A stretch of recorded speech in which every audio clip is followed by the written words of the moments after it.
I used to think love sounded like the dishwasher humming after dinner and a pair of shoes tossed under the coffee table because we were too tired to care. Ordinary happiness. We didn't have a grand house or designer anything, but we had running jokes, grocery lists on sticky notes, and a beat-up sedan that still smelled faintly like the pine tree air freshener we kept forgetting to replace. I was proud of that life. It was ours. Then, somewhere between her promotion and her team culture text threads, the tone changed. New perfumes appeared on the dresser that I hadn't bought. Laughter came from the hallway while she typed with the phone tilted away from me. She started saying I didn't get her world now. Late events, client mixers, rooftop meetups. I told myself it was just a phase. People grow, schedules get busier. You give space. That's what grown men do, right? Trust the person you married and keep showing up. The night it snapped was a Friday. She called it a work party. Half networking, half celebration, she said, slipping earrings through her lobes at the hallway mirror, while the dryer thumped 2 socks and a towel like a slow drum. She wore a black dress I hadn't seen and heels that could pass for weapons. I stood in the doorway with a grin that felt smaller than it used to. "You look good," I said. She didn't look at me. She smoothed the dress, flicked her hair, and said, "I know." I offered to iron her coat. I'm better with an iron than most men. Occupational hazard of not wanting to look crumpled at job sites.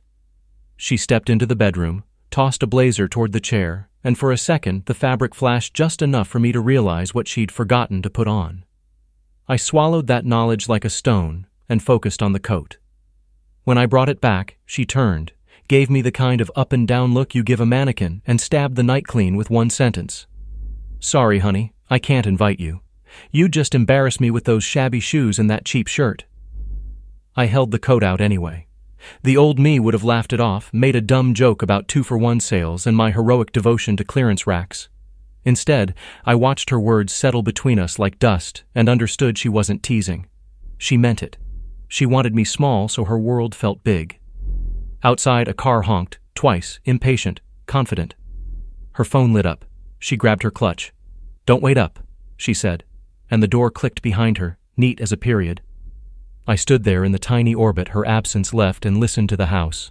The dryer ended with that cheerful beep it gives when it thinks it helped. The refrigerator muttered to itself. My shoes were, in fact, shabby. Scuffed leather I'd worn through 3 winters. My shirt was the $15 special. None of those things had ever kept me from loving her like I meant it. I did the dishes because hands like mine need work when the mind is loud. I wiped the counter. I fed the cat. Then I sat at the table with a yellow legal pad and did something I used to do for complicated projects. I wrote a plan. I'm not a yeller. I've learned that yelling gives the other person something to push against. Silence used right is a pry bar. First I took stock. I had no screenshots. I had intuition and 1,000 observations. Her new wardrobe that didn't line up with our budget, the sudden secrecy with a phone that used to live face up near her wine glass, the work party that never allowed +1s, and the way she'd said, "embarrass me," like I was a prop that didn't match her set. I didn't need to catch her in a hallway to understand what she'd already decided I was. So I started with my side of the life. I canceled the joint card I paid off every month and issued a new one in my name. I moved my direct deposit. I printed the lease and underlined the clause about unauthorized occupants and disturbances. I took photos of the furniture receipts to prove what I'd bought. I gathered the warranty for the TV and the receipt for the mattress because I'd be the one replacing both. Then I called 2 numbers, a locksmith and a courier service. The locksmith could come Saturday morning at 7:45. The courier promised a 9 a.m. delivery window anywhere in the city. I scheduled both. Calm, cheerful. "Yes, ma'am, apartment building," I said. "Yes, sir, I'll have the elevator key." I made coffee at 9, poured it into a travel mug, and walked the block once because the air outside is honest in a way a house sometimes isn't. Our neighborhood was exactly itself. Kids riding bikes too fast, somebody grilling something they were pretending wasn't just hot dogs, a neighbor fighting with a trash can lid, ordinary, reliable. The kind of life that doesn't trend because it doesn't need to. At 10, I sat down at my laptop and wrote. Not a manifesto, no swears, nothing mean. A clean, short letter to her. I love peace. I love steadiness. I won't sell either to buy your new life's approval. Tomorrow you'll receive what you've made room for. Your clothes, your products, and a letter that tells the truth. but only the part that's mine to tell. I won't shout. I won't humiliate you in public. I will, however, no longer participate in a marriage performed for an audience I never auditioned for. Then I wrote one more note, smaller, to be taped to a tray. We built a ritual out of kindness. Every Saturday I brought her coffee in bed before I ran errands. She'd stretch, smile, and say I made mornings good. That was the last part of our life I wanted to keep intact, even if just once more. On a plain card I wrote, "Good morning, not coffee. Something better, clarity." I set the card aside. Midnight came and went, with the kind of quiet that used to mean comfort. I didn't text to ask where she was. I didn't check the locator app that we'd turned on after she lost her phone in an Uber 2 summers ago. I watched a baseball replay and folded laundry. I ironed my only decent dress shirt and set out a tie. I polished those shabby shoes until they didn't look shabby at all. At 2, headlights swept the living room wall, paused, moved on. At 3, a car door thudded on the street and high laughter bounced off brick. Not ours. At 4, sleep found me on the couch with the cat on my chest like a paperweight. The alarm rang at 7. I showered, shaved, and brewed coffee strong enough to melt a spoon. I poured her cup and mine, then poured hers down the sink. Not out of spite, out of intention. The tray would carry something else. At 7:35, the locksmith called from the intercom. I buzzed him up. He was young, polite, and good with quiet. He changed the cylinder while I held the door and signed the invoice without asking questions he didn't need answers to. He handed me 2 keys. I put one on my ring and one in an envelope. At 8:55, my courier app pinged. Driver approaching. I stacked 3 boxes near the door, the ones with her dresses, her favorite serums, and the framed quote about never dimming your light. On top of the stack, I taped the envelope with my letter and the second key. I added a small pouch with the share of the joint savings I'd transferred to a cashier's check, half down to the penny. Fare doesn't need a speech. Then I prepared the tray. We had a wooden one with handles from a thrift store, the kind with a little groove where a coffee mug sits. I lined it with a napkin, placed the folded card, and set something heavy in the center. A printed RSVP card I'd found wedged in the pocket of her new blazer when I hung it up earlier in the week. The card said Black Gold Gala with a scrawled note across the bottom, in a hand that wasn't hers. +1 already set, see ya, star. Underneath that card, I placed what I'd spent an hour printing the night before. The HR policy from her company that spelled out in plain language their expectations at events. A copy of the email she'd left open that called the party. Client-facing.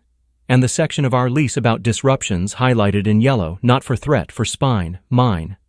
At 9 on the dot, the buzzer rang again. The courier. I handed him the stack and the address of a building 3 blocks away. The one I knew because every rideshare receipt at 1:20 a.m. went there before it came here. Knock, hand to recipient, I said. No lobby drop. He nodded like he'd done 1,000 odd jobs for endings he wasn't part of. I balanced the tray, walked down the hallway, and paused at the bedroom door. For a second I saw us the way we used to be. Saturday sunlight across tangled sheets, her hair a dark question mark on the pillow. My hand warming a mug before passing it over. That memory didn't ache. It simply reminded me I had been good at being a husband to a person who liked having one. I pushed the door with my shoulder. She slept face down, the gala dress draped over a chair like a flag abandoned after a parade. Makeup sat in a little army on the nightstand. Her phone blinked silently. She stirred at the creak, rolled toward me, and without opening her eyes said the line she always said, the one that used to make me feel needed. Coffee? I set the tray on the dresser gently enough that the card didn't slide. Not this morning, I said. She opened one eye, annoyed, prepped to deliver some line about me forgetting the ritual. Then she saw the tray, the folded card, the policy pages, the RSVP with someone else's ink on our life. What is this? She asked, voice rough with sleep and last night's perfume. Some kind of joke? No, I said. A change in service. She pushed up on an elbow. You're being dramatic. I'm being done, I answered, even, like a level against a wall. She squinted at the highlighted lines, flipped the card, frowned at the courier envelope peeking from under the napkin. Where's my coffee? She asked, as if that could rewind the scene. Gone with last night, I said. Check the front door. You have a delivery. A car honked outside, one quick blast, and my phone buzzed with the courier's delivered signed by recipient. She swung her legs over the bed and stood, the bravado not quite dressed yet. You can't just decide things without me. We're married. We were, I said, until you started auditioning me for a role I never agreed to.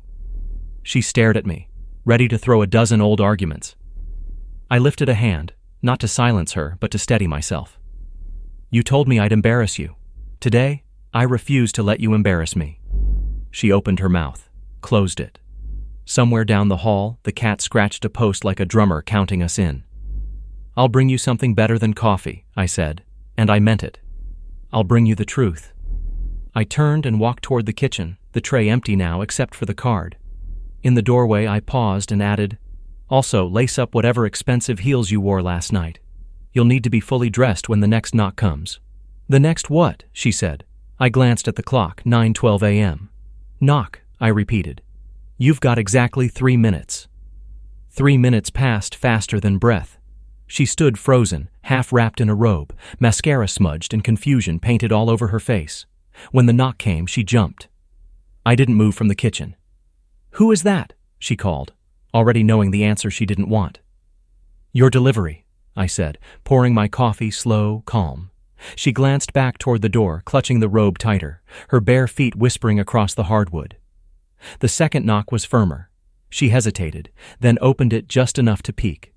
A courier in a navy jacket stood there with a clipboard and a polite smile. Package for Ms. Adams, he said. She blinked, confused. That's me. Signature here, please. She scribbled her name, and he handed over the stack of boxes I'd sent out earlier.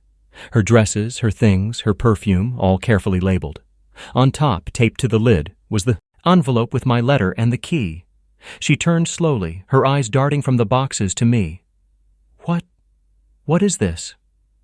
I leaned against the counter. Read it. Her fingers tore through the envelope, her lips moving as she read my words. Her breathing quickened, eyes flicking up to me every few lines, then she reached the end and her face drained of color. You're leaving me. No, I said. You left me months ago. I'm just catching up. You can't do this. Can't? I repeated almost gently. I already did. The locks are changed. The joint account's closed. Your name's on the lease termination notice. You wanted freedom. You've got it. Her hand trembled as she set down the paper. You think this is revenge? No, I said, taking a sip of coffee. Revenge wastes time. This is me getting my life back. Her jaw tightened. You're overreacting. I laughed quietly. You called me an embarrassment because I don't wear designer shoes. But do you know what those shabby shoes bought you? Rent, dinners, a life?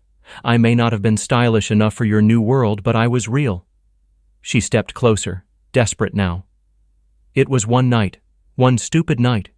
It didn't mean anything. Then it shouldn't hurt you to lose it, I said. The boxes are packed, and you'll find your share of our savings inside. You can start over. Her eyes darted toward the door. Where am I supposed to go? I nodded toward her phone. The same place you went last night. I'm sure he'll find room for you. The silence between us stretched.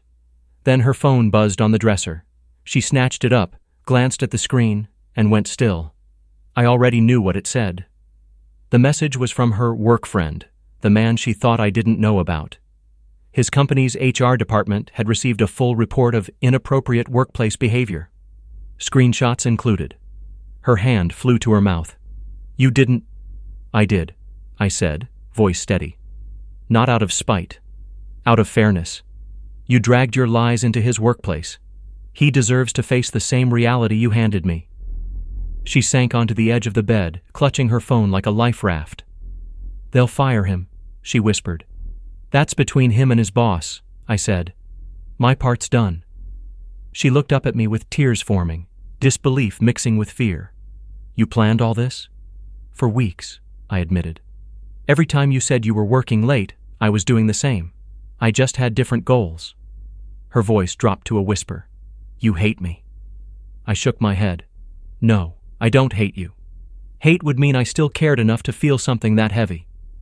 For a moment, the only sound in the room was the faint hum of the refrigerator and her shallow breathing. Then she stood, clutching the robe around her. You'll regret this, she said softly, like a threat and a plea rolled into one. Maybe, I said. but I'll regret staying more. I walked past her to the doorway, pausing once to look back. There's a cab waiting outside. You should take it before the next knock. The next knock? She repeated. I checked my watch. 9:30. That'll be the property manager. He's coming for the inspection. She stared at me like she didn't recognize the man in front of her. Maybe she didn't.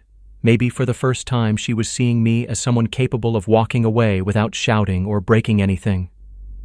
You really thought I wouldn't find out, I said. You thought I'd stay the quiet, loyal man who made you breakfast while you played someone else's game. But here's the thing about quiet men, Claire. We don't explode. We plan. She pressed a hand to her chest, tears slipping free. I never meant to hurt you. I know, I said. You just didn't care if you did. I stepped out into the hallway, the air cool and clean compared to the heavy perfume still clinging to her room. The cab outside idled. The driver leaned out the window, checking his watch. As I locked the door behind me, I slid the second key into the mailbox slot, hers now, not mine, and walked away. Halfway down the block, I heard the faint echo of her voice calling my name from the window. I didn't turn around. Some stories end in shouting, plates shattering, and slammed doors. Mine ended with a steady heartbeat, the sound of worn leather shoes on concrete, and a quiet satisfaction that didn't need applause. I stopped at the corner, pulled out my phone, and canceled her contact name. Then I opened the Notes app and typed a new list, just one line this time. Start living like peace is expensive, and you finally earned it. I hit save, tucked the phone away, and kept walking toward the coffee shop down the street. For the first time in years, the air felt new. The coffee shop smelled like toasted bread and second chances. I ordered my usual, black, no sugar, and sat by the window that looked out onto the street.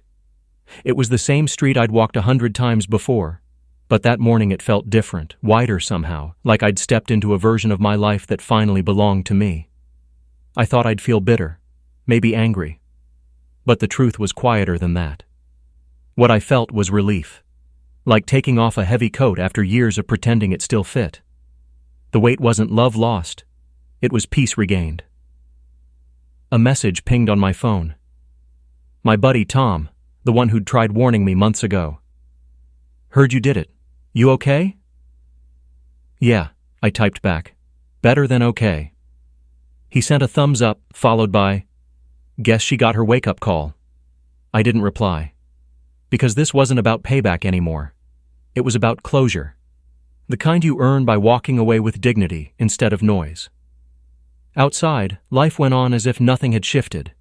People hurried to work, a bus wheezed to a stop, and two teenagers argued over a playlist.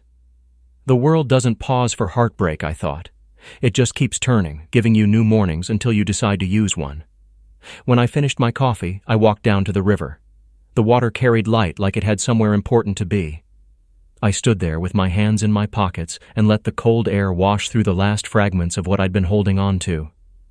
That's when I got another message. This one from an unknown number. I opened it, expecting spam, and froze. It was from her. I can't believe what you did. You ruined me. He's been suspended. Everyone knows. I hope you're proud. I stared at the words for a long time. Then I typed slowly, no, Claire. You ruined yourself. I just stopped pretending not to notice. I hit send, blocked the number, and slipped the phone back into my pocket. That night, the apartment was finally empty. I'd returned the extra key to the landlord, turned in the paperwork, and left the walls bare. For the first time in years, the silence wasn't suffocating, it was clean. I slept on a mattress on the floor, the kind of temporary comfort that still felt like freedom. A week later, I moved into a small place across town. Nothing fancy, just a one-bedroom with a view of the city skyline and a balcony that caught the sunrise. I bought new furniture, second-hand but sturdy. When I set down my worn-out shoes by the door, I smiled. They didn't embarrass me anymore, they told a story. The man who stayed, the man who left, and the man who started over. Work got busier. I poured myself into projects, learned to cook meals that didn't come from boxes, and started running again. The first few miles hurt, but each step burned off a layer of the past. Months passed before I heard about her again. Tom texted me one morning. She's gone, moved out of state. Guess her boyfriend didn't stick around. I didn't ask where she went. I didn't need to. Some chapters close whether you read the last line or not. On the anniversary of the night she left, I went back to that same river. I brought a folded note with me. The last one she ever wrote me, the one that started with, "You don't understand my world." I watched it flutter into the current and drift away, ink dissolving into the gray water. For the first time I laughed, not the bitter kind, the clean kind. That's when the barista from the coffee shop, Jenna, jogged past and waved. We'd talked a few times, mostly about books and the ridiculous price of gas. She stopped, catching her breath. "You come here a lot," she said with a smile. "Guess I like quiet places," I replied. She tilted her head. "Or maybe you just like new beginnings." I grinned. "Maybe both." We stood there for a while, watching the water move. No pressure, no past clawing for attention. Just the easy comfort of two people existing in the same moment. When she left, she called over her shoulder, "Next time, coffee's on me." "Deal," I said. As I walked home, the city lights flickered on, one by one, like promises being kept. I wasn't thinking about her anymore, not about her perfume, her heels, or her cruel little smile. I was thinking about tomorrow, about peace, about how revenge wasn't destroying her life, it was reclaiming mine. Because sometimes the best revenge isn't a grand act.